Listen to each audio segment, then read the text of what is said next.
un podcast de Cooperativa. Este es el podcast de El Diario de Cooperativa, una presentación de cooperativapodcast.cl, otra forma de escuchar. Hablamos de política, sobre la mesa, los primeros días de Kast en el poder. Ya escuchábamos, viaja el presidente al norte por la idea del escudo fronterizo, las zanjas y otras medidas. Se ha puesto sobre la mesa el plan de reconstrucción nacional. Hay alguna polémica, hay mucha discusión sobre la posibilidad de indultos a los uniformados del estallido social o de los casos vinculados al estallido social. De todo conversamos con el senador del Partido Comunista, Daniel Núñez. ¿Cómo está, senador? Buen día. Buenos días, Rodrigo. Saludo también a Verónica. ¿Cómo está, senador? Muy buenos días. Partamos por lo más inmediato, que es esta reunión en La Moneda con los ministros García, Ruminotti y Quirós. Entendemos que su partido va a estar representado por Claudia Pascual. ¿Qué esperan de ese encuentro entre los ministros y los senadores de la oposición, entre ellos ustedes? Bueno, lo primero es, vamos a asistir a esta reunión de las 4 de la tarde, y lo primero es un diálogo franco. En política uno tiene que decir lo que piensa. Y le vamos a tener que decir al ministro García Ruminotti, al ministro Quirós, que en su anuncio de un plan de reconstrucción hay un acto de deshonestidad intelectual, porque ellos están diciéndole al país que se requieren más recursos para financiar la reconstrucción de los incendios, de lo que quedó pendiente en Valparaíso, Viña del Mar, la catástrofe terrible de los incendios ahí en el sur, en la octava región, pero al mismo tiempo que dicen eso, hacen todo lo contrario y presentan un paquete de medidas donde hay 3 medidas: la rebaja del impuesto a la primera categoría, la reintegración del sistema tributario, la rebaja del impuesto a las herencias, que disminuye los ingresos fiscales aproximadamente en $2.800 millones al año. Entonces, es todo lo contrario de lo que nos dicen, y obviamente cuando uno toma una medida de ese tipo, que desfinancia al Estado en términos estructurales, agudiza la desigualdad, que es un problema en Chile, obviamente uno no puede estar de acuerdo, porque la verdad que acá lo que nos anunció en forma encubierta, yo escuché por ahí a un diputado que dijo que esto era gato por liebre, le encuentro razón, es que está haciendo una contrarreforma tributaria el presidente Kast. O sea, históricamente en Chile, Verónica, Rodrigo, las reformas tributarias han tenido por objetivo desde el año 91 a llegar más recursos para financiar demandas sociales, para financiar problemas de diversa índole. Y hoy día lo que nos están diciendo es que van a desfinanciar al Estado de manera estructural, y además, por supuesto, todas estas medidas benefician al 1% más rico de la población. Entonces, además, acá se está abultando la billetera de los más ricos de Chile, de los súper ricos. Entonces, es realmente algo bien impresionante el anuncio del sábado. Ya, respecto de eso, el gobierno responde que la apuesta es que, a diferencia de la izquierda, dicen que siempre sube impuestos. La propuesta es bajar este impuesto corporativo en línea con lo que ha hecho la OCDE, por ejemplo, en los últimos años, generar así mayor inversión, por tanto mayor crecimiento y tener más lucas. Usted dice no al lugar. Absolutamente. Ahora, yo te digo, Rodrigo, mira, yo no soy un hincha del expresidente Sebastián Piñera, tú lo comprenderás, pero yo te quiero contar lo que hizo Sebastián Piñera en su primer gobierno, el año 2010, para financiar la reconstrucción por el terremoto y tsunami que afectó ahí al sur de Chile. ¿Ustedes se acuerdan? Ese tsunami tremendo ahí en la octava región también. Mira, Sebastián Piñera subió en forma transitoria el impuesto de primera categoría, el impuesto a las empresas, de un 17 al 20%. Es decir, él le dijo al país: necesito más recursos para enfrentar esta emergencia, y de un conjunto de medidas. Dentro de esas medidas, aumento transitorio del impuesto a las grandes empresas. Ahora, ahora nos están diciendo que van a financiar la reconstrucción haciendo todo lo contrario. Pero no es de sorprender, bajándole el impuesto a las grandes empresas. En la campaña se había dicho que iba a venir la rebaja del impuesto corporativo. ¿Cuál es la novedad? La novedad es que nos están diciendo que esto es el plan de reconstrucción. Entonces nos están mintiendo. Si van a hacer un plan de reconstrucción y el problema es que hay que llegar mayores recursos al Estado, perfecto, que tomen las medidas. Y si ellos quieren bajar el impuesto a las grandes empresas, porque en el fondo, a esta altura ya en Chile no gobiernan la derecha, gobiernan los grupos económicos directamente. Bueno, si los grupos económicos quieren bajarse los impuestos, que lo digan en forma transparente, pero que no engañen al país diciéndole que esto es un plan de reconstrucción. Esto no es un plan de reconstrucción. Lo que anunciaron el día sábado, en gran medida, Rodrigo, Verónica, yo no puedo estar de acuerdo en contra, es una contrarreforma tributaria. Ahora, están desmontando todo el andamiaje tributario que se ha hecho en Chile desde el segundo gobierno de Michelle Bachelet, y estas 3 medidas son emblemáticas: rebajo de impuesto de primera categoría, reintegración del sistema tributario, rebaja el impuesto a la herencia. Discúlpame, pero a ninguna pyme beneficia esto. ahora, A ningún trabajador. Todo esto va esto, dirigido a la familia Lusig, Mate, Angelini, a las grandes fortunas de Chile, para beneficiarse. senador Núñez, todo esto, dice el gobierno entrante, es lo que se necesita frente a la complicada situación financiera en que recibieron el gobierno de manos del gobierno anterior, pues, del presidente Boric. ¿La oposición hoy puede defender la gestión del gobierno de Boric sin matices, o también tiene que reconocer que había estrechez fiscal y que no todo se puede responder diciendo que esto es parte del relato de la nueva administración del presidente Kast? Bueno, yo discrepo del punto de vista que nos han expresado el actual ministro Quirós. Chile no es un país que esté quebrado, Verónica, Rodrigo. Chile es un país que tiene las finanzas sanas. Nuestro endeudamiento disminuyó en la administración del gobierno del presidente Boric, y es cierto, yo debo reconocer que hubo un error de cálculo en los ingresos estimados del fisco el año 2025. Eso tiene mucho que ver con que grandes empresas disminuyeron sus ingresos y por lo tanto sus utilidades, particularmente lo que ocurrió con Codelco, con el accidente del teniente, que estuvo paralizado un periodo de por lo menos 2 o 3 semanas, y eso provocó que haya un desvío, digamos, en la regla fiscal el año 2025, pero se entregó el Estado con recursos menores a otros años, pero con recursos, pero el país no se está cayendo a pedazos. Y yo te lo digo, Verónica, nos han dicho que van a venir medidas difíciles, que hay que estrecharse y ajustarse el cinturón, pero resulta que a la par que le dicen a Chile, a los trabajadores, a ustedes, que hay que estrecharse el cinturón, a las grandes empresas le están haciendo una rebaja de impuestos que los va a beneficiar en 2.800 millones de dólares. Entonces, ¿por qué a todo el país le dicen que hay que echarse el cinturón y a las grandes fortunas de Chile, a los súper ricos, le están inyectando un subsidio? Eso es algo, a mi juicio, que no corresponde, inexplicable. ¿Usted dice que sería subsidiar la rebaja del impuesto corporativo? ¿Eso es? O sea, con los economistas que hemos estado trabajando, estas medidas que señalamos, la reintegración del sistema tributario, la rebaja del impuesto de primera categoría, la rebaja del impuesto a la herencia, beneficia al 1% más rico de Chile. Sí, hecho ese punto. Entonces, ahora, si tú me dices, mire, perdón, hay una pyme beneficiada por esto, no es así. No, de hecho ayer Quirós decía que esto beneficia a las empresas que dan más empleo en Chile. Y en función también yo no comparto lo que... Bueno, eso lo disculpa, no, pero es que es importante lo que tú dices, Rodrigo. Las empresas que dan más empleo en Chile son las pymes. En porcentaje. Por supuesto, sí. Lo que pasa es que la rebaja del impuesto de primera categoría del 27 al 23 es un régimen que solo tienen las grandes empresas en Chile. Ahora, déjeme hacerle un punto, porque en su momento el propio ministro Marcel habló de rebajar el impuesto corporativo, en línea con lo que hace la OCDE hace harto rato ya. Sí, yo discrepé de ese punto de vista, tuve una polémica pública, nosotros no compartimos esa propuesta que se hizo, pero hay un detalle técnico relevante, Rodrigo, y es que el ministro Marcel propuso eso en un contexto de desintegración total del sistema tributario.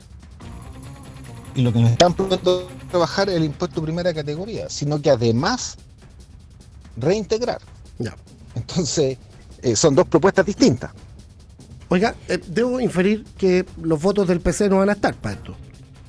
No, nosotros no estamos disponibles a retroceder en materia de equidad tributaria, porque que además esto tiene otro efecto con la... Pero esperaría que sus socios hagan lo mismo, o ya no son tan socios. Estoy pensando en el socialismo democrático. Es que yo no puedo hablar por ellos. Yo sinceramente creo que son ellos los que tienen que definir su postura, pero yo te puedo decir que con Paulina Bodanovich trabajamos codo a codo en el comando Janet Jara, y nuestra propuesta tributaria de Janet Jara, cuando ya era candidata de todas las fuerzas democráticas y progresistas, no tiene nada que ver con esto. Así que yo veo muy difícil que los sectores progresistas vayan a apoyar una propuesta de este tipo, rebajarle impuestos a los grandes grupos económicos de Chile, al 1% más rico del país.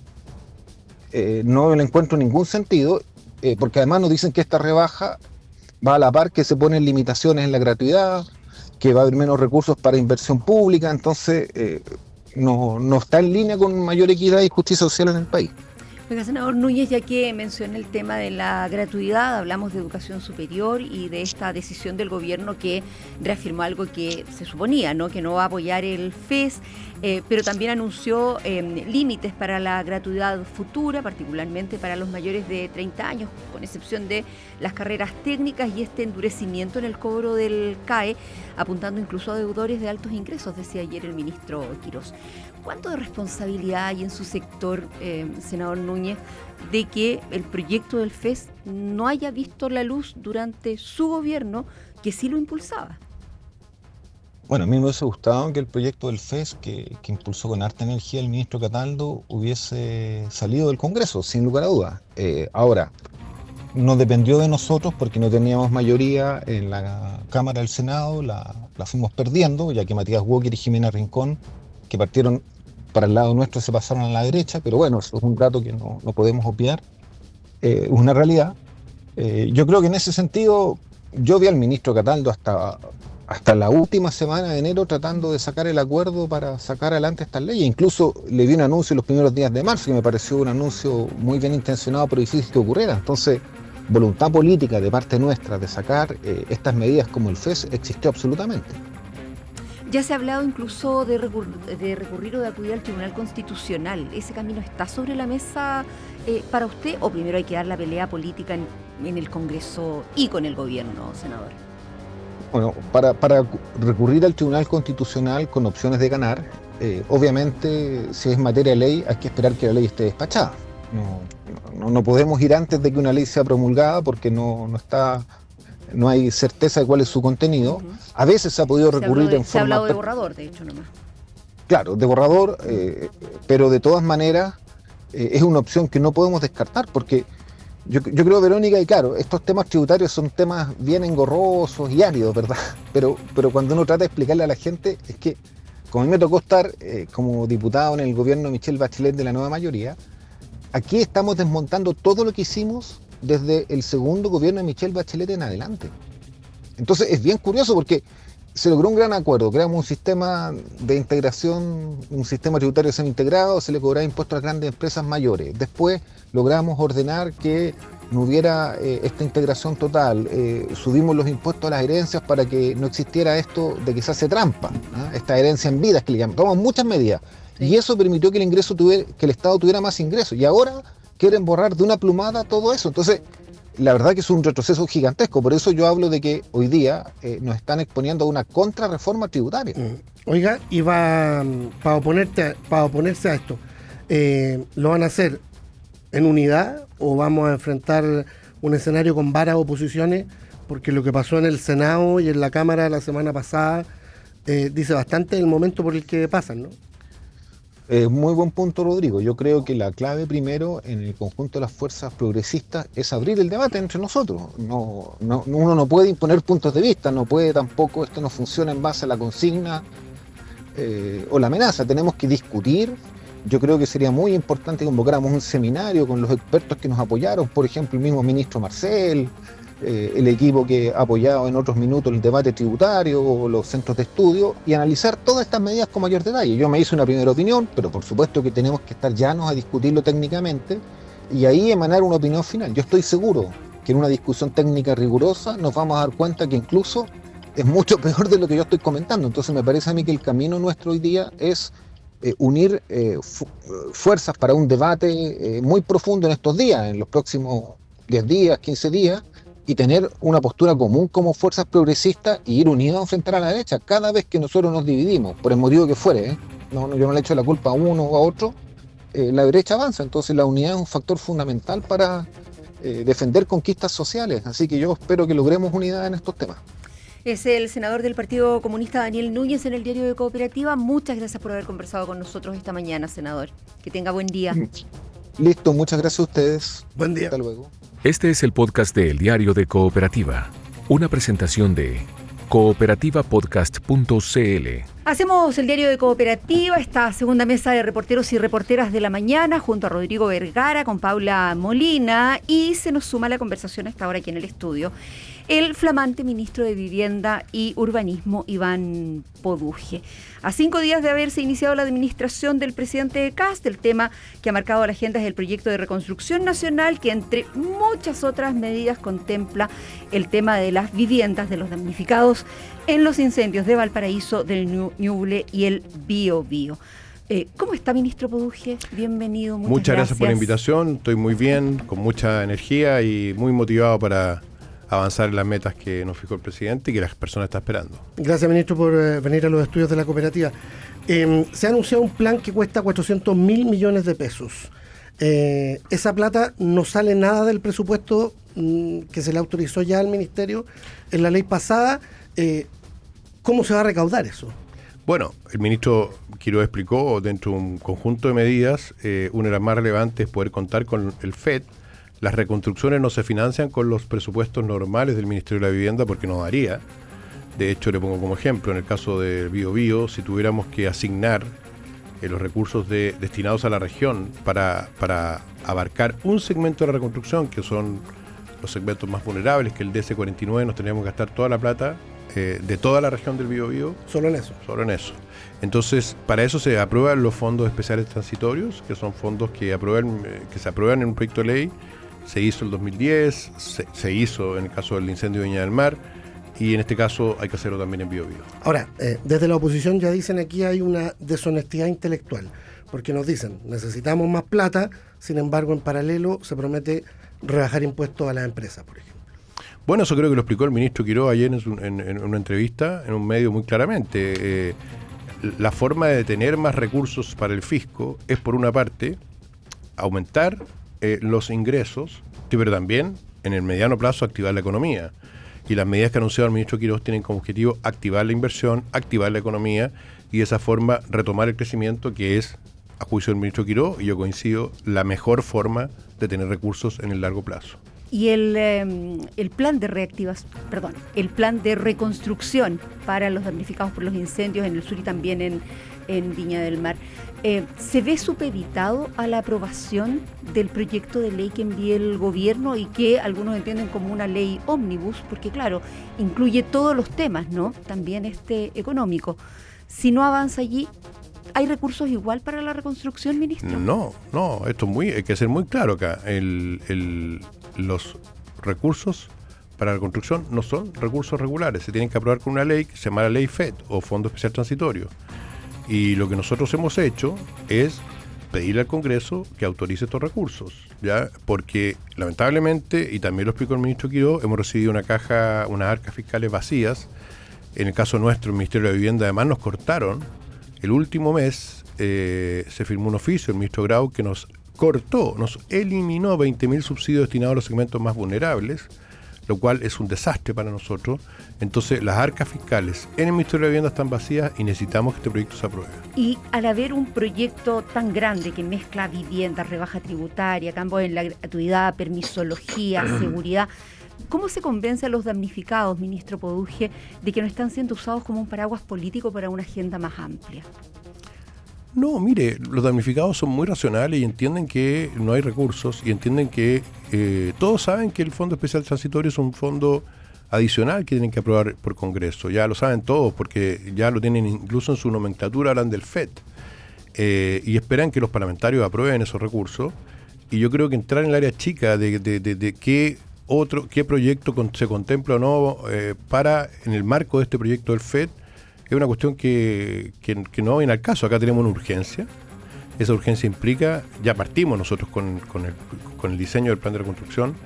Hemos estado muchas veces en la región. De hecho, yo de acá me voy a Biobío, voy a estar hasta mañana ya, para explicarle a los vecinos los alcances del plan, para ver las prioridades y yo espero, por lo tanto, que los parlamentarios se cuadren y aprueben este proyecto. ¿Cómo está, ministro? Muy buenos días. ¿Cómo está usted, Paula? Muy bien. Partí preguntándole por un escenario complejo. Su evaluación es muy crítica respecto a lo que deja el gobierno anterior, pero también hay hartos nubarrones hacia lo que va a pasar hacia adelante, ¿no es cierto? Con el aumento en el precio de los combustibles y eventualmente presiones inflacionarias y eventualmente recortes fiscales.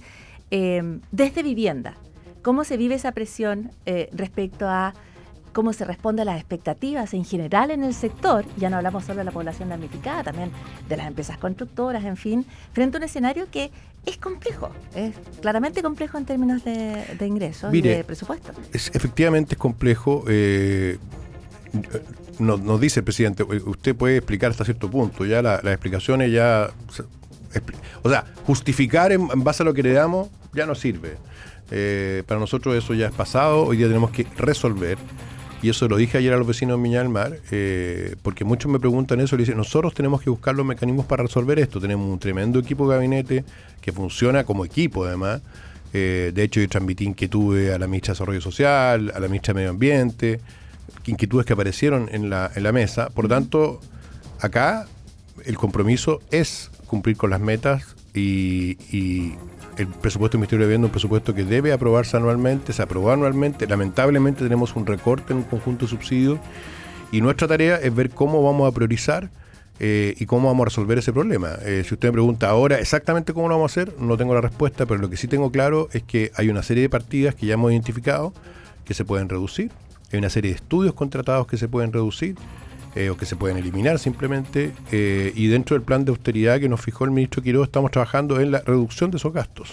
Ahora, ministro, de todas maneras el gobierno, pero particularmente vivienda, están entre las necesidades de hacer recortes, como usted describe, y lo que implica en algunos casos recortes que son dolorosos, no sé, algunos subsidios pueden ser eventualmente dolorosos, al mismo tiempo que se eliminan impuestos con el objetivo de incentivar el crecimiento, la eliminación del IVA, por ejemplo, a la vivienda por un año.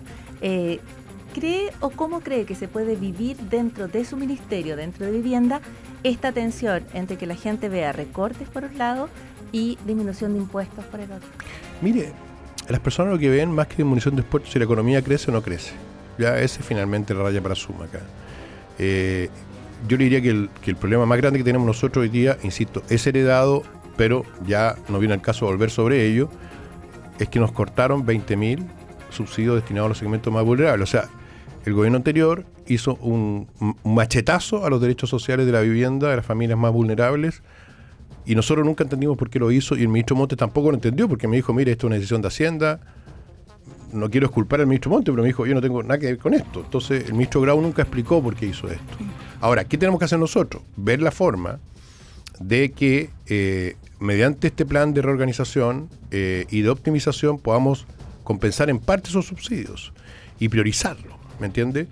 Pero a las personas la verdad es que no les interesa mucho si se bajan los impuestos, se suben los impuestos, a quién o cuál. Lo que les importa a ellos es si van a tener sus casas en tiempo y forma. Y lo que nosotros tenemos que hacer es entregar las casas en tiempo y forma. Esa es nuestra meta. Y para eso he hablado con el ministro Quirós y tenemos una relación de trabajo directa. Él está muy atento a los temas. Por ejemplo, le voy a poner un caso que es muy importante. Toda la agenda de desburocratización o facilitación regulatoria nos va a permitir reducir trámites que hoy día afectan a las familias vulnerables que duran 14 meses a 3 meses. De hecho, dentro de la propuesta de los reglamentos que hemos trabajado en campaña con el presidente Kast, hay al menos 11 que nos permiten avanzar más rápido en habilitación normativa de terrenos para viviendas sociales, en aprobación rápida de los proyectos de vivienda, en acotar el terreno del Consejo de Monumentos Nacionales que opera o ha operado sin ningún criterio de foco social, alguno, y también acotar el terreno que el Ministerio de Medio Ambiente y particularmente la Seremi de Medio Ambiente han operado. Y le pongo un caso. Estuve con 160 familias en Viña del Mar donde se produjo un juicio entre activistas ambientales apoyados por la Seremi de Vivienda contra la Seremi, aprobados por la Seremi de Medio Ambiente, en un juicio contra la Seremi de Vivienda. O sea, al interior del mismo gobierno había un juicio entre dos Seremis y llegó hasta la Suprema. Familias que están hace 26 años esperando y porque había un conjunto de activistas fanáticos al interior de la Seremi de Vivienda y afuera, estas familias han tenido que esperar 26 años. Ya, pero respecto de eso mismo, ya que usted lo alude, usted tuvo un incidente algo polémico en la Universidad del Biobío con el tema de los arbolitos, la flora, la fauna. El otro día leemos al ministro Mas diciendo que vamos a privilegiar 100.000 empleos por sobre 3 arbolitos. Todo esto que se pretende hacer en materia de permisología, uno supone que va a cumplir con la norma medioambiental que tenemos. Por supuesto. Porque usted dice, como saltarnos al Consejo de Monumentos en algunas cosas. No, a ver. No. Acotar, al Consejo acotar Monumento, el rango. Al qué se refiere? Al Consejo Monumento le vamos a pedir racionalidad. Le voy a poner un caso. En el Hospital Salvador, el hospital se atrasó 12 años por un conjunto de excavaciones que ordenaron el Consejo Monumento Nacional para sacar hallazgos arqueológicos. ¿Dónde están esos hallazgos hoy día? Están guardados en una bodega. Eso nosotros no lo vamos a aceptar. O sea, si el Consejo de Monumentos Nacionales va a paralizarnos un hospital para sacar hallazgos, tiene que garantizarnos en qué museo se van a exponer los hallazgos, cuándo lo van a poder exponer, y tiene que además comprometer los recursos. De lo contrario, no corresponde sacar los hallazgos. O los tendrán que sacar ellos y disponer ellos, pero no atrasándonos la obra. Es una cosa de sentido común. ¿Me entiende? Y en el caso de los arbolitos, no estamos hablando acá de depredar, al contrario. Lo que ocurrió en el gobierno pasado y en otro gobierno es que como se pusieron tantas reglas a los proyectos formales, bueno, proliferaron los leteos irregulares, las parcelas de agrado irregulares, las tomas de campamento. Tenemos miles de viviendas que se construyeron al margen de la ley, donde con fosas sépticas, con descargas de agua servida a cuencas protegidas, con talando bosque nativo, y ahí no dijo nadie nada. Pero bastaba que un proyecto ingresara al sistema para que aparecieran todos a pararlo. Entonces lo que estamos pidiendo nosotros es racionalidad. Y en el caso del Consejo de Monumentos Nacionales, quiero ser bien directo. Ellos tienen que ponerse en el lugar de las personas. No es aceptable que nos paralicen un hospital del cáncer por un muro y porque un ministerio y una seremi en particular encontró un nido de arácnido. Eso no lo vamos a aceptar porque los enfermos de cáncer tienen prioridad ante los arácnidos.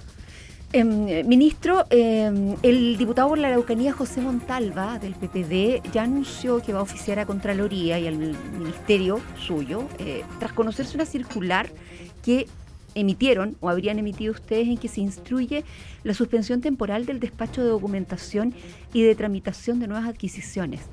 ¿Existe esa circular? ¿Tiende efectivamente a suspender el despacho de documentación? Si es así, ¿por qué? Bueno, existe esa circular, es de carácter temporal, contrario a lo que dice el diputado Montalva, no atrasa ningún proceso y la razón es muy simple, Verónica. Lamentablemente, cuando estaba terminando el gobierno anterior, se hicieron un conjunto de amarres. ¿Qué quiere decir esto? Un director del Servio que terminaba su periodo se le renovó automáticamente, cuando eso es por alta dirección pública que debe concursar ese director del Servio.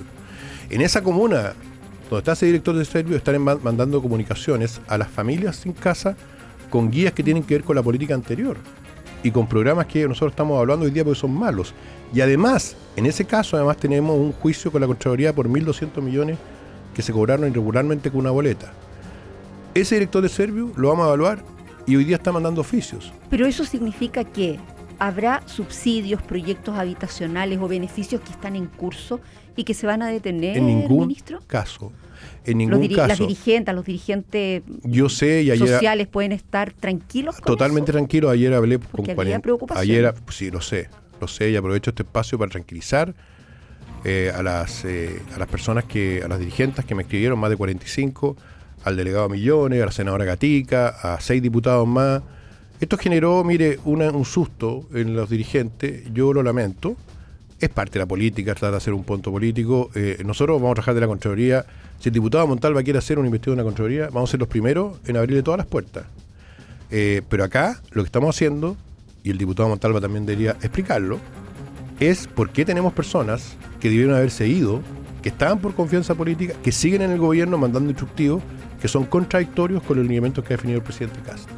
Y eso es el origen del oficio que va a tener una corta duración porque esperamos pedirle a esas personas que se desvincularlas como correspondía en el plazo más breve posible y le cuento un caso. ¿Cuánto, fin de mes, ministro? Sí, o una semana más. No, una semana. Oiga, esta persona del Servio de Coquimbo está mandando instructivos que no corresponden a la política pública, tiene un juicio de 1.200 millones, le vamos a pedir explicaciones en 24 horas y si no se tiene que ir. Él ya terminó su periodo.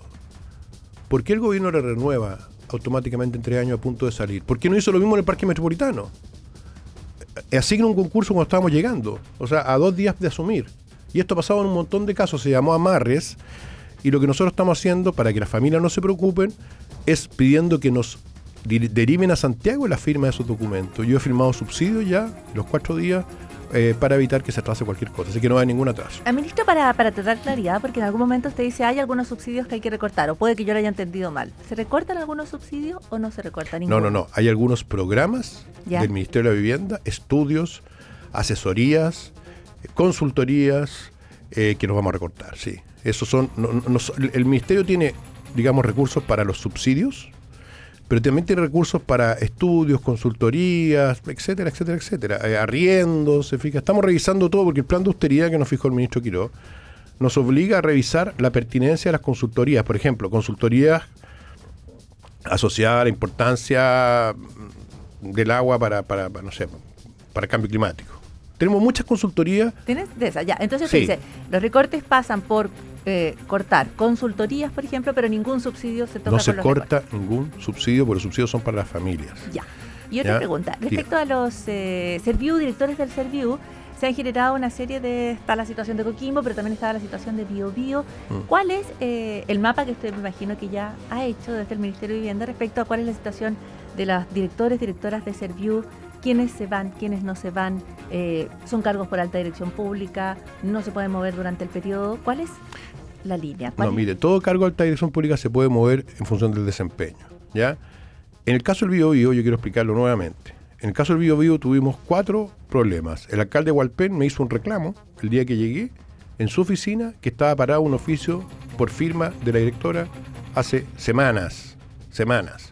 Segundo, la directora tenía un atraso también en la entrega de los subsidios de arriendo, que son claves para que las familias salgan de las zonas de riesgo. Tercero, la directora también tenía un atraso o no había estado coordinando la acción de la instalación de las viviendas de emergencia. Cuarto, tenía un funcionario de su confianza insultando a damnificados, hasta que fue descubierto por la prensa y pidió licencia. Apenas salga la licencia, nosotros vamos a hacer un sumario, porque usted no comprenderá que no vamos a aceptar que un funcionario, que era el director de comunicaciones de la directora saliente, insulta a los damnificados, como lo hizo este señor, que está ahora con licencia. Todos esos factores hicieron que nosotros le pidiéramos la renuncia no voluntaria a la directora de Serviu, porque no estaba funcionando en el ritmo adecuado. Pero como caso contrario, le pongo el caso del director de Serviu de la región metropolitana, don Roberto Acosta, cuyo desempeño ha sido valorado favorablemente por mí. Yo trabajo hace 30 años con el Ministerio de Vivienda, conozco a todos los actores, y en este caso, si bien había problemas en el Serviu metropolitano, el director Acosta ha sido confirmado, igual que su subdirector. Entonces depende de cada caso. ¿Serían solo Coquimbo y Biobío entonces las direcciones? Hay otros de que están en Serviu? evaluación, pero yo prefiero esperar la evaluación interna que vamos a hacer antes de comunicarlo a la opinión pública. Pero todos, a ver, Paula, como concepto, todas las jefaturas, incluidas las seremis que van a llegar, están en evaluación. Incluido el ministro, incluido yo, estoy en evaluación. Si nosotros no cumplimos las metas, todos podemos salir. Porque acá lo que importa son las metas. Perdón, a propósito, plazos para la construcción Viña, Quilpué y Lirquén. ¿Cuáles son los plazos? No, en Viña y Quilpué nosotros estimamos que en 15 meses, a contar de marzo, podemos tener todas las obras que hoy día no están iniciadas y buena parte terminadas. 15 meses todavía, considerando que han pasado 2 años. Sí, pues lo que voy a explicar por qué. Porque estos 2 años tenemos solo el 11% de las viviendas entregadas, el 20% de las viviendas en construcción y el 70% no hay nada. Nada, ni una obra. O sea, tenemos que reconstruir el 70% de la vivienda del plan de reconstrucción. O sea, tenemos que en 15 meses reconstruir el 70% que no se construyó en 2 años. Entonces, claro, puede sonar mucho, me dice usted, pero la verdad es que el problema que tenemos es que en 2 años avanzó nada. Entonces, cuando yo tengo a las familias esperando, tengo que empezar a comprometerme con plazos que sean realistas. Ese plazo que usted considera que es corto, la verdad es que es muy largo, perdón. La verdad es que alguna gente considera que es corto. ¿Me entiende, no? Pero nosotros hemos puesto todas las energías para entregar cuanto antes las casas que faltan. ¿Y el Biobío, Lirquén? En el Biobío y Lirquén estamos haciendo la evaluación aún. Tenemos 4.180 viviendas destruidas. Tenemos un daño muy severo en Lirquén, particularmente en los barrios Ríos de Chile, Geo Chile, Miramar, Vipla. Es una devastación lo que ocurre ahí. El 80% de Lirquén está destruido. Ahí estamos trabajando hoy día y de hecho voy a estar hoy día en la tarde ahí y mañana también desplegado en Tomé y hay que decir también Concepción y Ñuble, que no se habla de Ñuble, bueno, en Quillón también tenemos problemas, en Bulnes también tenemos problemas, así que cuando tengamos claro el panorama y muy seriamente, si usted me invita yo le voy a decir exactamente el plazo en que vamos a trabajar hoy día. Son plazos estimados que los damos también para fijar una meta y para empujar al equipo a cumplir esa meta, que es lo que espera la familia. Ministro Poduje, ayer se conoció que la delegada regional en Valparaíso, decidió frenar de nuevo el desalojo de la megatoma de San Antonio. Ahora dice por una reorganización del operativo y el acompañamiento social. ¿Cuál va a ser la decisión que tome el Ministerio de Vivienda bajo su mando? No, esto no es una decisión del Ministerio de Vivienda, esto es una decisión del presidente de la República. El presidente de la República dijo que esa toma, que nosotros vamos a respetar los fallos judiciales, por lo tanto que esa toma debe ser desalojada. ¿Va a hablar con el delegado presidencial entonces durante esta jornada? Porque la decisión de frenar lo que tenía que ocurrir hoy, que estaba previsto para hoy, que es un proceso, ¿no?, que ya lleva un par de meses, de hecho. Lo de hoy no debería estar ocurriendo. Mire, lamentablemente el plan de erradicación o de salida de esa toma tenía un tema con la dotación de carabineros que no estaba resuelto, tenía un tema... Yo no puedo hablar mucho porque es un tema que le corresponde a la ministra de Seguridad. De hecho, ella es la que lidera los planes de desalojo, porque dependen primero de carabineros. Nosotros entramos después. Pero sí le puedo decir que tuvimos 2 carabineros heridos a bala porque no se hizo primero un procedimiento del todo correcto, o porque llegó gente de Santiago a apoyar la toma, y eso tenemos la información. Entonces, hay un trámite adicional que hay que hacer que va a tomar un tiempo corto, pero se va a proceder con el desalojo. ¿Pero se va a respetar lo de la expropiación que anunció Boric? Si la expropiación fue cursada, se va a respetar, pero lo que no se va a respetar, o sea, más bien, lo que se va a hacer respetar es la lista de espera. Porque el grave error que cometió el presidente Boric acá fue sacar de 5 regiones 11.000 millones de pesos de familias que estaban haciendo y esperando su vivienda, cumpliendo con todas las reglas, para comprar un terreno tomado donde las familias están hace 5 años. O sea, lo que hizo fue permitir que familias se saltaran la fila de 5 regiones. Y eso nosotros no lo vamos a aceptar. Entonces lo que vamos a hacer, si es que se cursa la expropiación, es que ese terreno que ahora va a ser fiscal va a ser asignado a las familias por orden de prioridad, por antigüedad, por la prelación, no por la violencia. Y eso es súper claro, y eso lo vamos a hacer en todas las tomas o asentamientos. De lo contrario, le quiero decir que no podemos hacer nada. Yo tengo un compromiso con los 17 comités de San Antonio que han esperado hacinados, pagando arriendos carísimos, tener su vivienda, y voy a priorizarlos a ellos antes de las personas que ocuparon la fuerza para tomarse un terreno. Ministro, finalmente aquí es una emergencia tras otra, son las características del país, y ya tenemos un sistema frontal en el sur bien complicado. Yo sé que ustedes entran después en vivienda, no tanto en la emergencia, pero ya está avisorando que eventualmente allí se pueden generar situaciones también más complicadas desde el punto de vista de la vivienda de las personas. Tenemos 10 viviendas hoy día según el reporte que nos llegó en la mañana, con algún riesgo de habitabilidad, o que se pueden inundar completamente, incluso se pueden desplazar o no caer, dependiendo de la magnitud de la lluvia, pero están en riesgo. Una de las cosas que vamos a hacer es relocalizar a esas familias, pero le quiero decir, como el gabinete trabaja en equipo, que el COGRID, que es el Comité de Gestión de Riesgo de Desastre, ya fue convocado por el ministro Alvarado, incluso antes de asumir. Entonces nosotros tenemos una coordinación con todas las reparticiones que participan del COGRID, liderada por el ministro Alvarado, que va a permitir que trabajemos todos para poder, mitigar los impactos de la emergencia. El gran cuello de botella que tenemos hoy día son las viviendas de emergencia, que tenemos, le cuento, en el caso del IRQUén se necesitan alrededor de 1.000 y tenemos solamente 200 instaladas. Entonces nuestra pega ahora es acelerar eso para poder instalar la mayor cantidad de vivienda de emergencia, pero en paralelo avanzar rápido con el plan de reconstrucción. Ministro Iván Poduje, le agradecemos muchísimo que haya venido al estudio del Diario de Cooperativa esta mañana. Encantado de estar en Cooperativa, un abrazo a todos. Gracias, buen día. Buen día. Este es el podcast de El Diario de Cooperativa, una presentación de cooperativapodcast.cl. No solo zanjas, el presidente Kast ya viaja a esta hora a Chacayuta para dar el vamos al plan escudo fronterizo. Mientras tanto, hay polémica por el anunciado límite a la gratuidad universitaria, por ejemplo, una de las medidas, en el marco del Plan de Reconstrucción Nacional. Se incluye ahí reforzar también el cobro del CAE. Protagonista de ese plan, el ministro de Vivienda, Iván Poduje, conversó con nosotros. Los recursos para la construcción no son recursos regulares, se tienen que aprobar con una ley que se llama la Ley FED o Fondo Especial Transitorio. Y lo que nosotros hemos hecho es pedirle al Congreso que autorice estos recursos. Las arcas fiscales en el Ministerio de Vivienda están vacías y necesitamos que este proyecto se apruebe. Los damnificados son muy racionales y entienden que no hay recursos y esperan que los parlamentarios aprueben esos recursos, pero las personas, la verdad es que no les interesa mucho si se bajan los impuestos, se suben los impuestos, a quién o cuál. Lo que les importa a ellos es si van a tener sus casas en tiempo y forma. En Villa Quilpué nosotros nosotros estimamos que en 15 meses, a contar de marzo, podemos tener todas las obras que hoy día no están iniciadas y buena parte terminadas. Porque en estos 2 años tenemos solo el 11% de las viviendas entregadas, el 20% de las viviendas en construcción y el 70% no hay nada. Hay críticas desde la oposición como una contrarreforma tributaria, catalogó el proyecto de reconstrucción nacional el senador del Partido Comunista, Daniel Núñez. Hay un acto de deshonestidad intelectual, porque ellos están diciéndole al país que se requieren más recursos para financiar la reconstrucción de los incendios, de lo que quedó pendiente en Valparaíso, Viña del Mar, en la 8ª región, pero al mismo tiempo que dicen eso, hacen todo lo contrario y presentan un paquete de medidas donde hay 3 medidas: la rebaja del impuesto a la primera categoría, la reintegración del sistema tributario, la rebaja del impuesto a las herencias, que disminuye los ingresos fiscales aproximadamente en $2.800 millones al año. Lo que nos anunció en forma encubierta es que está haciendo una contrarreforma tributaria. Homicidio en Puente Alto anoche, en medio de una balacera, un vecino murió mientras paseaba a su mascota, le llegó un disparo, hubo decenas de disparos ahí. Una batalla tras otra fue la gran ganadora de la noche en los premios Oscar. El mejor actor, Michael B. Jordan. Mejor actriz, Jessie Buckley por Hamnet. Y en el fútbol esta noche, Colo-Colo a la cancha, recibe a Huachipato para retomar la punta de la Liga de Primera. Eso esperan en el Monumental.